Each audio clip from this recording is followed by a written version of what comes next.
Are you ready for the realm of victory? Are you ready?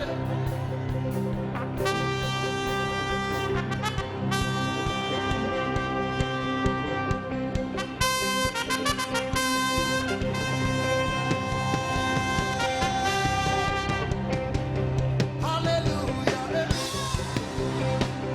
Hallelujah. Oh. Hallelujah. It's a sound of victory. It's a sound of victory. Hallelujah. Hallelujah. Hallelujah. Hallelujah. Oh. Hey, let the sound. Let the sound of rejoicing fill this place. Hey, hallelujah. Hallelujah. Hey. Hallelujah. Oh. Hallelujah. Hallelujah. Hey. It's a realm of victory. It's a sound of victory. Hallelujah. I'm so excited to see you once again. Welcome to another episode of the Gary Kiddies Show.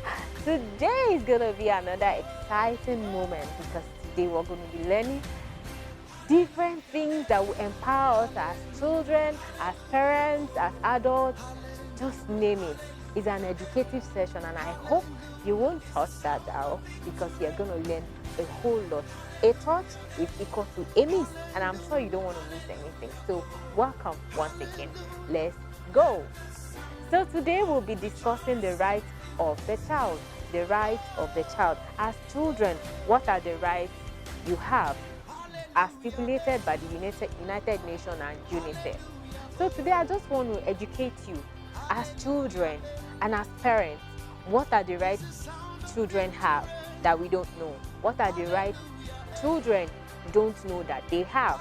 So today we'll just, run over it and educate ourselves so that we will not be caught unaware. Because ignorance of the law is not an excuse. Okay? So I just quickly want to read one or two things to you as stated by the United Nations. So what is the right of the child? What does it mean? How does everything put together benefit us as adults and as children? So all human treaties in the international agreements apply to every human being under the age of 18. It sets out everything every human being under the age of 18 is entitled to. Their rights all put together in an article called the Convention of the United Nations on the Rights of the Child, the UN Convention on the Rights of the Child. So what is this UN Convention? What does it mean? How does it apply to us as individuals? Let me just give you a breakdown. What does it mean to us as children? It is very important that for children to learn about their rights, understand it as well as be responsible in making choices. It helps them to know their rights. It helps them to make decisions and make choices. And it also guides parents to also know how to handle their children, also know how to protect their children. These rights also help parents to also know where to go to when their child's rights are violated. Okay? So, in all, we have about 54 of these rights. But just number 1 to 42 are strictly children. You can see how much emphasis the rights are for children. You can see how much rights children have. Out of 54, they have 42. So it shows that child rights is a serious business. It's not a joke. So let's look at these rights one after the other. Today I will just be sharing just 20 of them. So let's go. Let's learn. Article 1 says a definition of the child. Last week I explained what a child is to do. It explained here again in the United Nations Convention that a child is any human being under the age of 18. Under the age of 18, whether the person is 17.99 months, the person is still a child. I remember a child telling me I'm 14 years old, I'm not a grown woman. Can you beat that? Okay, so the first article simply says everyone under the age of 18 has all the rights in the convention. That is Article 1 of the Child Rights. Okay, so Article 2 says non-discrimination. What does it mean to be discriminative about to children? The convention applies that to every child without you call this place. The convention applies to every child without discrimination, whether ethnicity, gender, religion, language, ability, or other status, whatever they think or say, whether their family, whatever their family background should be. They are not supposed to discriminate against any child, whether the person is black or white. You don't have any right to discriminate. Are we following? We are not to discriminate any child, irrespective of their tribe, their family background, their country of origin, no matter the situation. They are not to discriminate. So Article 3 says the best interest of the child. Let us look at this article. Article 3 is very important. The best interest of the child. The best interest of the child must be a top priority in all decisions and actions that affect children. That means whether you want, as parents, you want to move to another country, you want to move to another city, you want to buy furniture in your house, you want to, change whatever it is you want to change in your family. Article 3 is telling you that the interest of the child should be a top priority. Top priority, irrespective of what you want to do. You have to consider the right of the child first. Their interest comes first. Okay. Article 4 says implementation of the convention. How are these conventions supposed to be implemented? Let me tell you. Governments must do all they can to make sure every child can enjoy the rights by creating systems and passing laws that promote and protect children's rights. This Article 4 is focused on the government of countries. Let me read it out to you again. It says that governments must do all they can to make sure that every child enjoy their rights by creating systems and passing laws that promote and protect children's rights.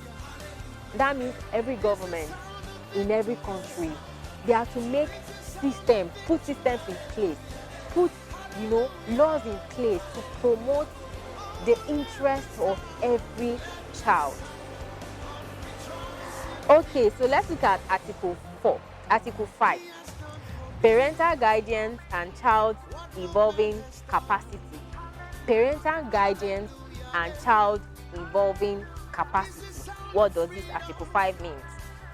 It means that government must respect the rights and responsibilities of parents and carers to provide guidance and direction to their child as they grow up, so they fully enjoy their rights.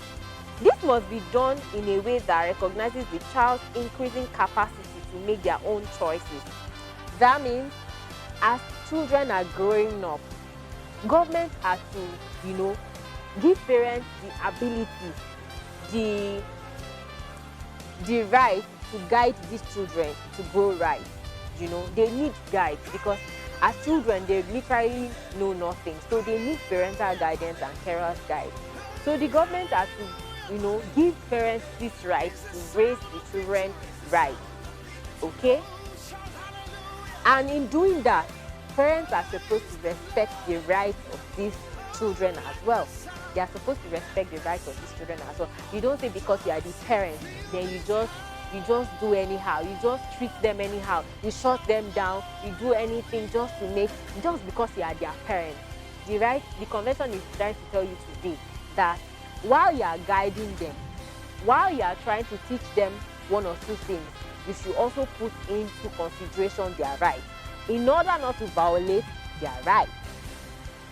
Okay, so let's continue.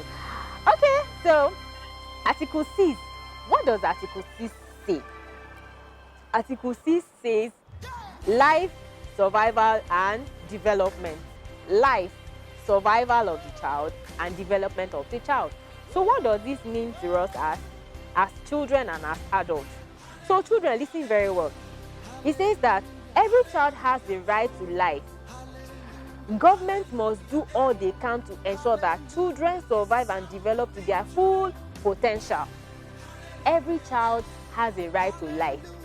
That means children are not supposed to be killed, irrespective of what their offense is. So governments are supposed to do everything they need to do to protect this arm of humans from going into extinction, like I mentioned in my other video. Children are supposed to be protected, cared for, ensure that they do not get killed by environmental status or whatever it is that happens to children. They have to be protected from every form of abuse. They are not supposed to be killed. So those children that are being kidnapped, being murdered, being used for ritual and all that, government is supposed to arrive in their capacity to ensure that these children are protected, their lives are protected from danger. Let's continue. Okay, Article 7 says birth registration, name, nationality, care. What does this mean? Okay, I'll tell you. Every child has the right to be registered at birth, to have a name and nationality, as far as possible, to know and be cared for by their parents. Every child has the right to be registered at birth. So you parents that are giving birth and your children don't have birth certificate, you are actually violating this Article 6. No, Article 7, you're actually violating Article 7. So a child has a right to be registered at birth. Once you give birth to them, it's their right to be registered. It's their right to know their nationality, irrespective of the country you live in. If the country you live in is not your home country, your children have the right to know their home country. They have the right, to be cared for by their parents. So children that are being adopted at birth, it's a crime. They have the right to be, united with their family. They have the right to know the family they come from. Okay? All right. Let's look at article number 8. I hope you are gaining, insight. I hope you understand it. I hope you are learning things new. And children, hope you are getting this right, at the at your fingertips. It will help you. It will help you develop and empower you. So Article 8 says protection, preservation of identity. Protection, preservation of identity. What does this mean anyway? Okay, it means that every child has the right to an identity. Government must respect and protect that right and prevent the child's name, nationality, or family relationship from being changed unlawfully. Emphasis on unlawfully. Let me read it out again. Every child has a right to an identity. Okay? Government must protect and respect that right and prevent the child's name, nationality, or family relationship from being changed unlawfully. That means even if you adopt a child, there is a process to change of name or change of family. You shouldn't just go and pick a child for somewhere, just change the nationality, change the name, change everything without going through the process as permitted by the law of any country that you live in. So it's actually a crime to actually get a child and just change the nationality. So as children, somebody just picks you up and change your nationality and change your name and change your family background. You actually have a right to sue the person. It's your right, so exercise it. Okay, article number 9. Article number 9. I just want to believe you're gaining insight. You're really gaining insight. Okay, article number 9 says separation from parents. Separation from parents. Children. Article number 9 says children must be separated from their parents. Okay, it says children must not be separated from their parents. Children must not be separated from their parents against their will unless it is in their best interest. Let me go over it again. Children must not be separated from their parents under any circumstances. They are not supposed to be separated from their parents but there is a clause. And the clause says, unless it is in their best interest. Unless it is in their best interest. Take, for example, maybe a child is in care of an abusive parent. At that level, the child can be separated from the parent under the law to protect the child, from harm. But in a situation whereby the child is fine and somebody just goes and adopts the child from the parent, then the person has committed the crime. It's actually punishable under the law. Okay, so article number 10. Article number 10. Number 10. Remember, we're going to 20, so we are halfway gone. Okay, article number 10 says, governments must respond quickly and sympathetically if a child or their parents apply to live together in the same country. Hello. This is actually very interesting. The law says that government must respond quickly and sympathetically if a child or their parents apply to live together in the same country. Take, for example, you live in Canada and your child is in Nigeria, and you feel, oh, okay, it's time to bring over my children to live with me together in Canada. And when you apply, the law says that the convention here is saying that government is supposed to respond quickly, as fast as possible, and sympathetically, because children are vulnerable, children are special beings, children are delicate beings. So government is supposed to respond as fast as possible, as quickly as possible, to get the process done, to make sure that the children get united with their parents. Okay, we are halfway gone. I don't want to bore you with so many details as they go. So we'll take a short break and I will be right back. See you soon. Hallelujah. Hallelujah. Oh. Can I prophesy to the students? Listen, it's the sound of first class. Hallelujah. Hey, hey, let the sound. Now release the sound of victory in this place.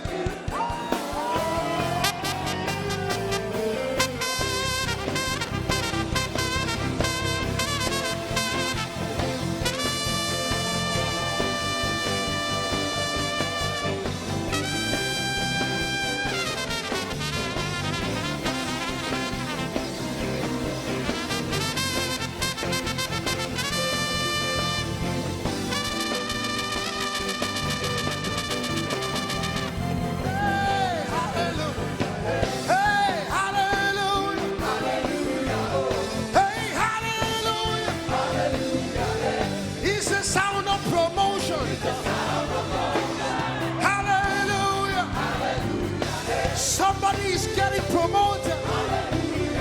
Hey, let the sound of rejoicing fill. Welcome back. I hope you enjoyed yourself, okay? So let's just continue from where we stopped. Where did we stop again? Where? Okay, we stopped at 10. So we'll just continue from article number 11. Article number 11 says abduction and non-return of children. Abduction and non-return of children. What does this say? Governments must do everything they can to stop children being taken out of their own country illegally by their parents or other relatives, or being prevented from returning home.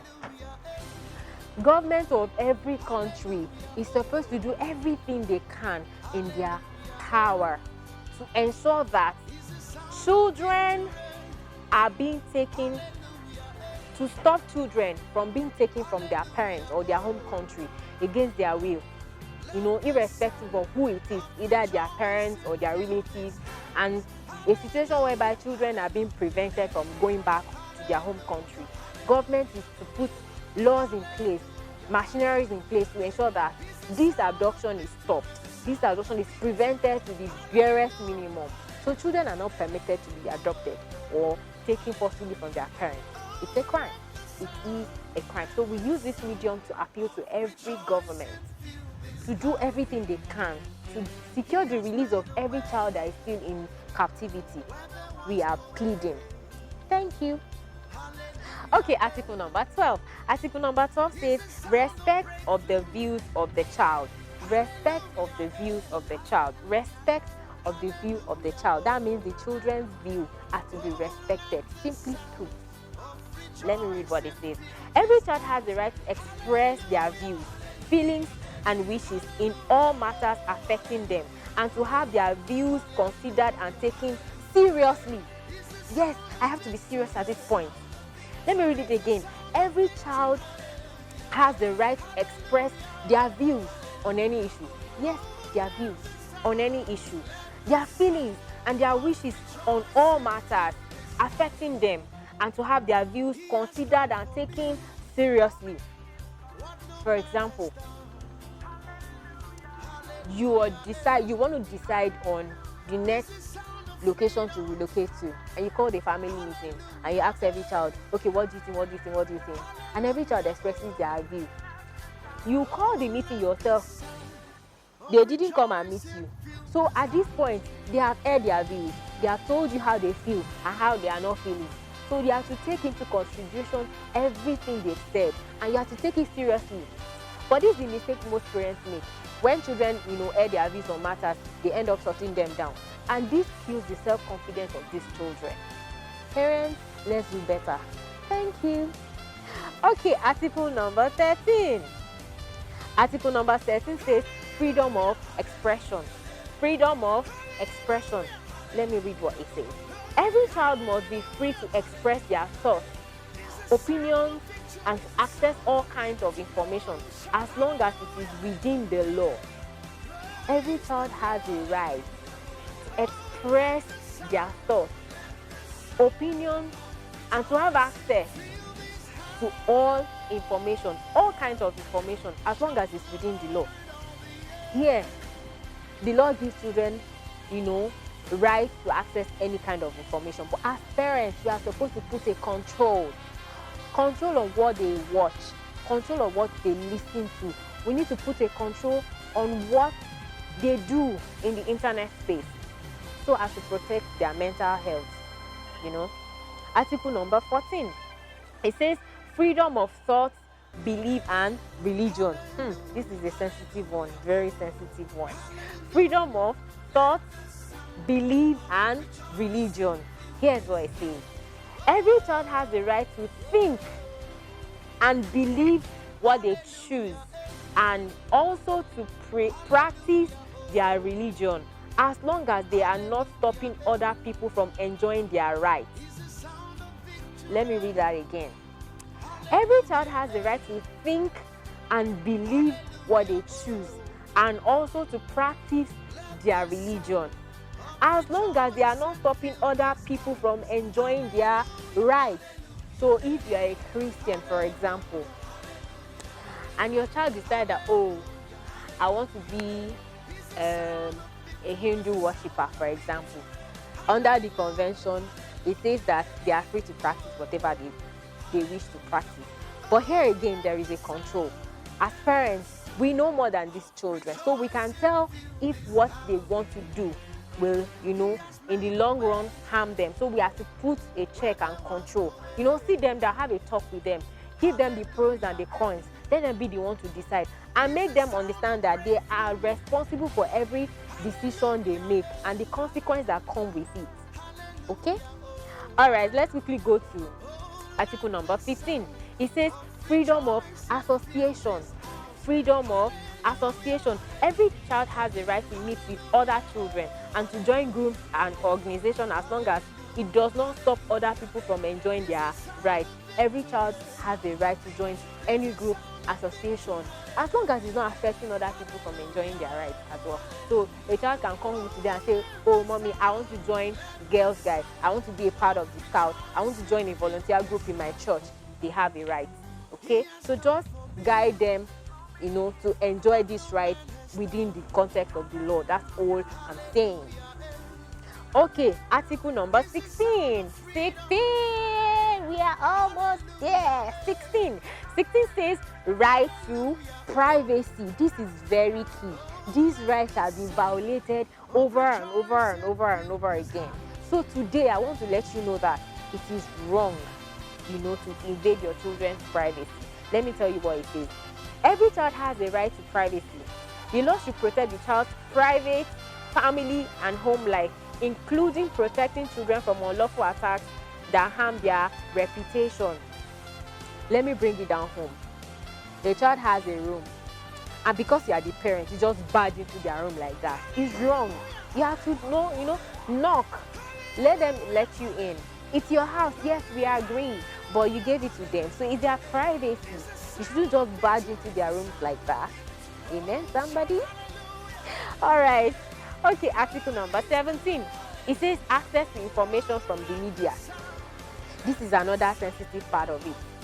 It says every child has a right to reliable information from every variety of source, and government should encourage the media to provide information that children can understand.